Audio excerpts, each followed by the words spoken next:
'Twas in the midst of winter. Vengeance was ours.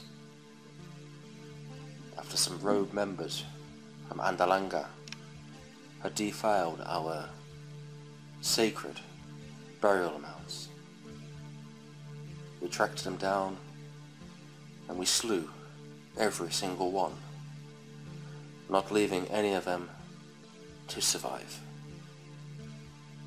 But that wasn't enough. We decided to press on and to deliver an even further blow to those wicked people.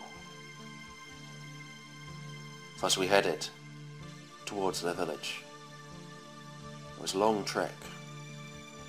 We passed through cold, dark forest lands. And eventually we came across a lake. And as we were passing by, my 3 companions did not see the glimmering light that I saw.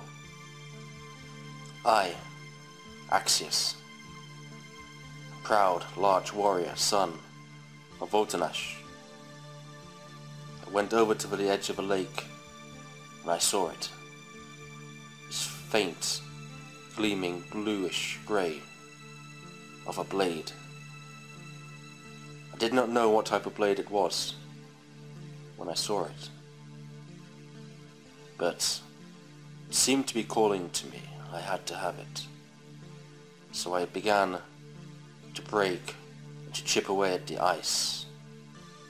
My friends tried to stop me. They said I was crazy. I would end up drowning myself in the lake, but I knew I had to have the blade.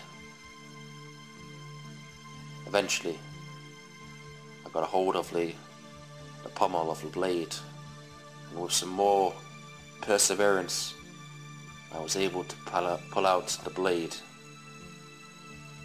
It was of such a metal that I had never seen in my life before.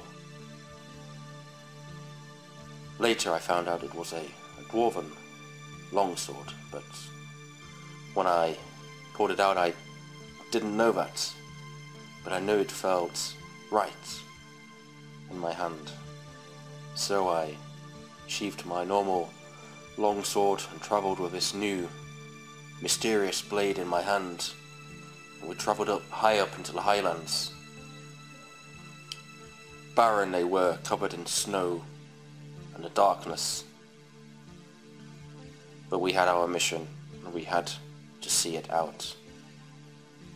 And when we reached the top of the highlands, we came across what seemed to be a chasm, a steep, long chasm with an almost seemed endless.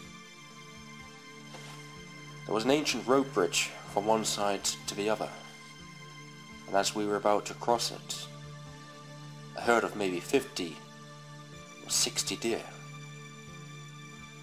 came running across. It was a sight which I'd never seen before. And of course we had to get out of their way, lest we trampled under the hooves of these giant elk-like creatures.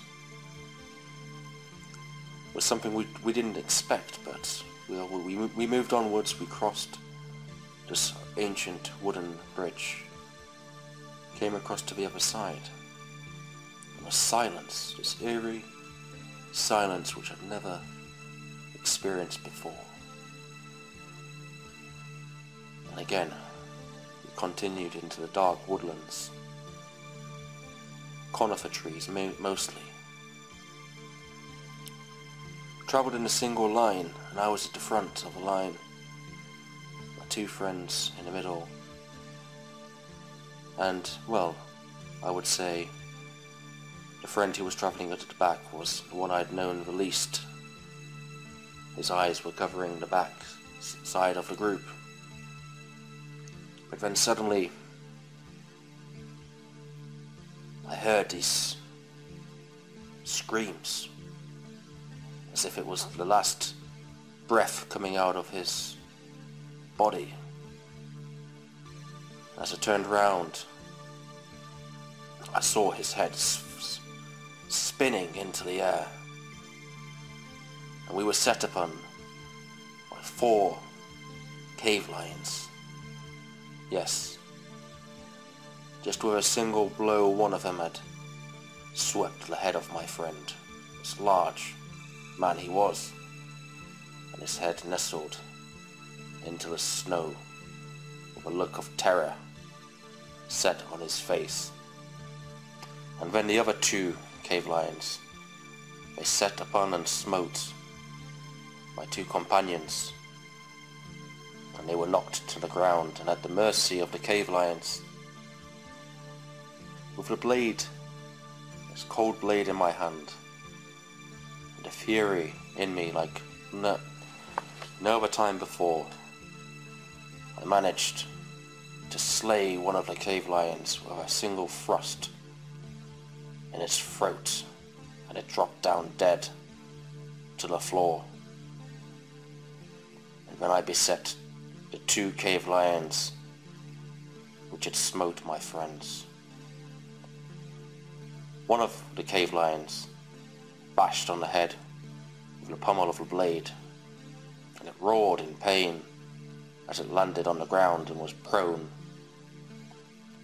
The other one I cut, going down from the shoulder towards its chest, and again it screamed in pain as it landed on the snowy forest below.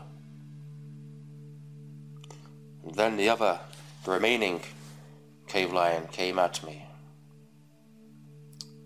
3, 4 times it tried to attack me, and each time I was able to block its advances with my shield. And with the last attack I countered, it struck my shield in the creature's face and brought my new blade down, smashing its skull.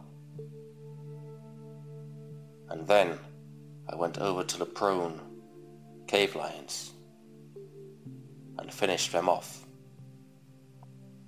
and helped up my friends to regain their senses. And that was the battle over. But we almost died. And one of my 2 companions had a nasty bleeding wound, a medium bleeding wound. Blood was gushing out from below his rib cage. The other fellow, he was cut as well, but it wasn't so bad. It was a light bleeding wound. And between the 2 of us, we were able to patch up my friend to stop the flow of blood. But if we hadn't been there, I don't think he would have made it. Surely he would have bled out and he would have died. Perhaps not in the spot where the cave lions had beset us, but perhaps somewhere else, left by a trail of blood, as he would have wandered desperately in an isolation.